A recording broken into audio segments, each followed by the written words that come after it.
ప్రభువైన దేవునికి స్తోత్రములు. ఇప్పుడు మనం చదువుకునే వాక్యం సమూయేలు మొదటి గ్రంథం 17వ అధ్యాయం 13-20 వరకు. అయితే యెషయా యొక్క ముగ్గురు పెద్ద కుమారులు యుద్ధమునకు సౌలు వెంటను పోయి ఉండిరి.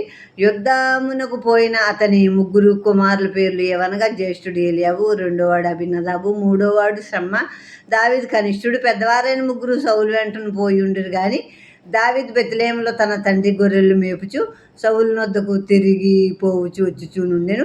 ఆ ఫిలిష్తీయుడు ఉదయమునను సాయంత్రమును బయలుదేరుచు 40 దినములు తను తాను అగ్గుపరుచుకుంటూ వచ్చెను. యెషయా తన కుమారుడైన దావీదును పిలిచి, నీ సహోదరుల కొరకు వేయించిన ఈ గోధుమల్లో ఒక తూమెడును, ఈ 10 రొట్టెలను తీసుకుని దండులోనున్న నీ సహోదరుల దగ్గరికి త్వరగా పొమ్ము. మరియు ఈ 10 జున్ను గెడ్డలు తీసుకుని పోయి వారి సహస్రాధిపతికి ఇమ్ము. నీ సహోదరులు క్షేమంగా ఉన్నారో లేదో సంగతి తెలుసుకుని వారి వద్ద నుండి ఆనమాలు ఒకటి తీసుకుని రమ్మని చెప్పి పంపివేసెను.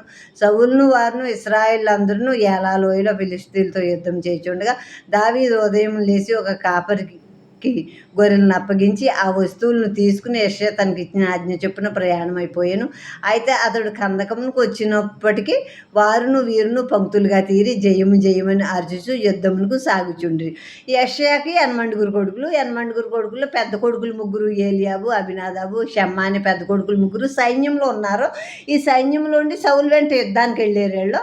ఆ యుద్ధంలో ఉన్నప్పుడు చిన్న ఆఖరి కుమారుడైన దావీదును యెషయా పిలిచి అంటున్నాడు, నీ సహోదరులు అక్కడ సైన్యంలో యుద్ధానికి వెళ్ళి ఉన్నారు కదా, వాళ్ళ సంగతి నాకు అసలు ఏమీ తెలియట్లేదు.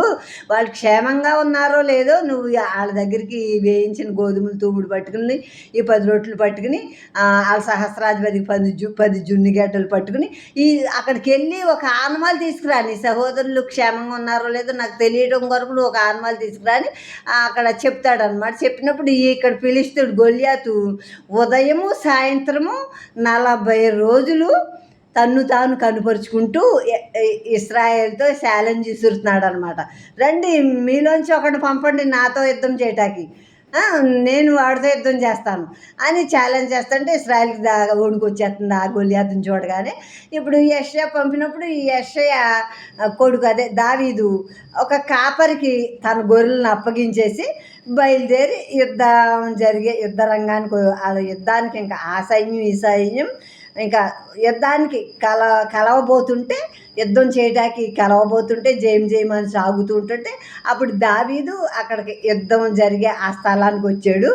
సైన్యంకి ఎదురే ఇశ్రాయేలీలను ఫిలిష్తీయులను యుద్ధ సన్నద్ధులై బయలుదేర్చుండు. ఇప్పుడు ఫిలిష్తీయులు ఇశ్రాయేలీలు యుద్ధ సన్నద్ధులే ఇంకా యుద్ధానికి తలపడదాం అని సిద్ధపడుతున్నారు వాళ్ళు.